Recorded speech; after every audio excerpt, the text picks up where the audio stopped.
سب سے پہلے آپ کو بتائیں گے غزہ میں اسرائیلی درندگی جاری ہے۔ عالمی برادری نے خان یونس کے علاقے المواسی پر صہیونی فوج کے وحشیانہ حملے کی شدید مذمت کی ہے۔ غزہ میں شہداء کی مجموعی تعداد 41,020 تک پہنچ گئی۔ صہیونی فوج نے خان یونس کے المواسی کیمپ پر قیامت ڈھا دی۔ مظلوم فلسطینیوں پر 2000 کلو وزنی 5 بم گرا دیے۔ صہیونی فوج کی شدید بمباری سے 40 فلسطینی شہید اور 60 زخمی ہو گئے۔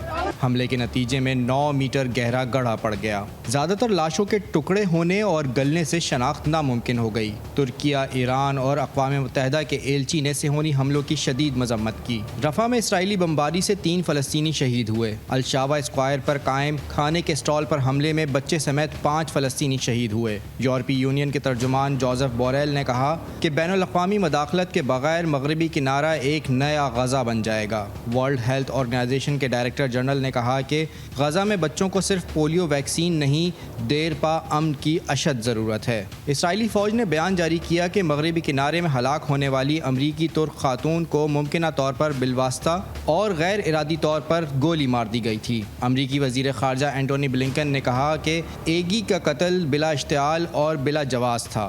اقوام متحدہ کے سیکرٹری جنرل انتونیو گوتریس نے غزہ میں ہونے والی ہلاکتوں اور تباہی کو تاریخ کی بدترین صورتحال قرار دیا۔ ان کا کہنا تھا 7 سالہ ملازمت میں کبھی اتنی ہلاکتیں اور تباہی نہیں دیکھی جتنی غزہ میں ہوئیں۔ یمنی فضائی دفاع نے صعدہ کے اوپر امریکی MQ-9 ڈرون کی کامیابی سے مار گرایا۔ یمنی افواج کے ترجمان بریگیڈیئر جنرل یحییٰ سری نے کہا کہ یمنی فضائی دفاع نے صعدہ پر جارحانہ مشن کرتے ہوئے امریکی ڈرون کو مار گرایا۔ سری نے پریس بریفنگ کے دوران کہا کہ یہ طوفان الاقصی کی لڑائی کی حمایت میں یمنی افواج کے آپریشن کا نواں ڈرون ہے۔ آگے بڑھیں کر آپ کو بتائیں گے برطانیہ، جرمنی اور فرانس نے ایران پر نئی پابندیوں کا اعلان کر دیا۔ غیر ملکی خبر ایجنسی کے مطابق پابندیاں لگانے کی وجہ ایران کی روس کو ہتھیار کی فراہمی، یورپ کے لیے ایران ایئر کی پروازوں اور متعدد ایرانی فوجی اہلکاروں پر پابندیاں لگائی گئی ہیں۔ امریکی خارجہ اینٹونی بلنکن نے لندن میں کہا کہ ایران نے روسی فوج کو مختصر فاصلے تک مار کرنے والے میزائل چلانے کی تربیت دی۔ ایرانی میزائل یوکرینی افواج کے خلاف استعمال کیے جا سکتے ہیں۔ روس کو میزائلوں کی ترسیل میں ملوث بحری جہازوں اور کمپنیوں پر بھی پابندی لگائی جائے گی۔ سب سے پہلے آپ کو بتائیں گے غزہ میں اسرائیلی درندگی جاری ہے۔ عالمی برادری نے خان یونس کے علاقے المواسی پر صہیونی فوج کے وحشیانہ حملے کی شدید مذمت کی ہے۔ غزہ میں شہداء کی مجموعی تعداد 41,020 تک پہنچ گئی۔ صہیونی فوج نے خان یونس کے المواسی کیمپ پر قیامت ڈھا دی۔ مظلوم فلسطینیوں پر 2000 کلو وزنی 5 بم گرا دیے۔ صہیونی فوج کی شدید بمباری سے 40 فلسطینی شہید اور 60 زخمی ہو گئے۔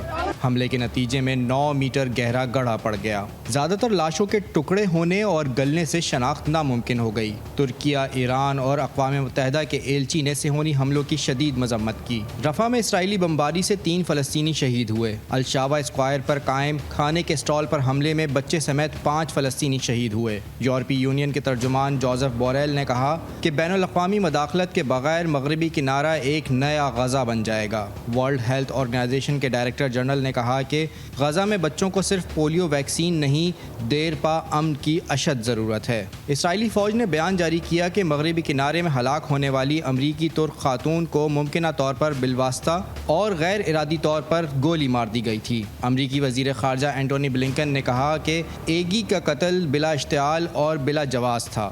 اقوام متحدہ کے سیکرٹری جنرل انتونیو گوتریس نے غزہ میں ہونے والی ہلاکتوں اور تباہی کو تاریخ کی بدترین صورتحال قرار دیا۔ ان کا کہنا تھا 7 سالہ ملازمت میں کبھی اتنی ہلاکتیں اور تباہی نہیں دیکھی جتنی غزہ میں ہوئیں۔ یمنی فضائی دفاع نے صعدہ کے اوپر امریکی MQ-9 ڈرون کی کامیابی سے مار گرایا۔ یمنی افواج کے ترجمان بریگیڈیئر جنرل یحییٰ سری نے کہا کہ یمنی فضائی دفاع نے صعدہ پر جارحانہ مشن کرتے ہوئے امریکی ڈرون کو مار گرایا۔ سری نے پریس بریفنگ کے دوران کہا کہ یہ طوفان الاقصی کی لڑائی کی حمایت میں یمنی افواج کے آپریشن کا نواں ڈرون ہے۔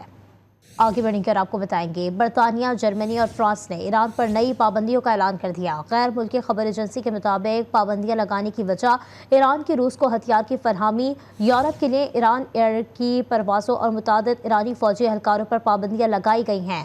امریکی خارجہ اینٹونی بلنکن نے لندن میں کہا کہ ایران نے روسی فوج کو مختصر فاصلے تک مار کرنے والے میزائل چلانے کی تربیت دی۔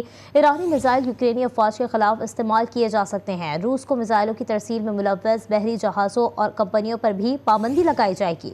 سب سے پہلے آپ کو بتائیں گے، غزہ میں اسرائیلی درندگی جاری ہے۔ عالمی برادری نے خان یونس کے علاقے المواسی پر صہیونی فوج کے وحشیانہ حملے کی شدید مذمت کی ہے۔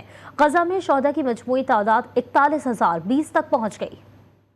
صہیونی فوج نے خان یونس کے المواسی کیمپ پر قیامت ڈھا دی۔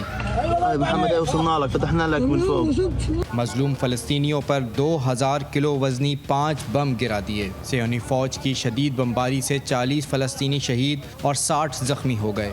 حملے کے نتیجے میں 9 میٹر گہرا گڑھا پڑ گیا۔ زیادہ تر لاشوں کے ٹکڑے ہونے اور گلنے سے شناخت ناممکن ہو گئی۔ ترکیہ، ایران اور اقوام متحدہ کے ایلچی نے صہیونی حملوں کی شدید مذمت کی۔ رفح میں اسرائیلی بمباری سے 3 فلسطینی شہید ہوئے۔ الشاوا اسکوائر پر قائم کھانے کے اسٹال پر حملے میں بچے سمیت 5 فلسطینی شہید ہوئے۔ یورپی یونین کے ترجمان جوزف بوریل نے کہا کہ بین الاقوامی مداخلت کے بغیر مغربی کنارہ ایک نیا غزہ بن جائے گا۔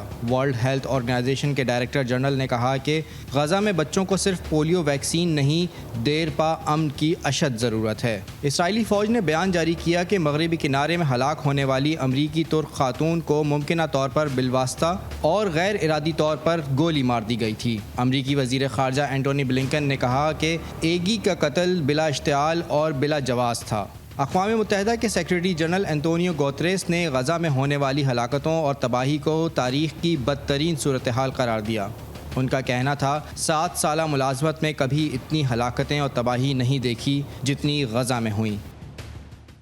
یمنی فضائی دفاع نے صعدہ کے اوپر امریکی MQ-9 ڈرون کی کامیابی سے مار گرایا۔ یمنی افواج کے ترجمان بریگیڈیئر جنرل یحییٰ سری نے کہا کہ یمنی فضائی دفاع نے صعدہ پر جارحانہ مشن کرتے ہوئے امریکی ڈرون کو مار گرایا۔ سری نے پریس بریفنگ کے دوران کہا کہ یہ طوفان الاقصی کی لڑائی کی حمایت میں یمنی افواج کے آپریشن کا نواں ڈرون ہے۔ آگے بڑھ کر آپ کو بتائیں گے، برطانیہ، جرمنی اور فرانس نے ایران پر نئی پابندیوں کا اعلان کر دیا۔ غیر ملکی خبر ایجنسی کے مطابق پابندیاں لگانے کی وجہ ایران کی روس کو ہتھیار کی فراہمی، یورپ کے لیے ایران ایئر کی پروازوں اور متعدد ایرانی فوجی اہلکاروں پر پابندیاں لگائی گئی ہیں۔ امریکی خارجہ اینٹونی بلنکن نے لندن میں کہا کہ ایران نے روسی فوج کو مختصر فاصلے تک مار کرنے والے میزائل چلانے کی تربیت دی۔ ایرانی میزائل یوکرینی افواج کے خلاف استعمال کیے جا سکتے ہیں۔ روس کو میزائلوں کی ترسیل میں ملوث بحری جہازوں اور کمپنیوں پر بھی پابندی لگائی جائے گی۔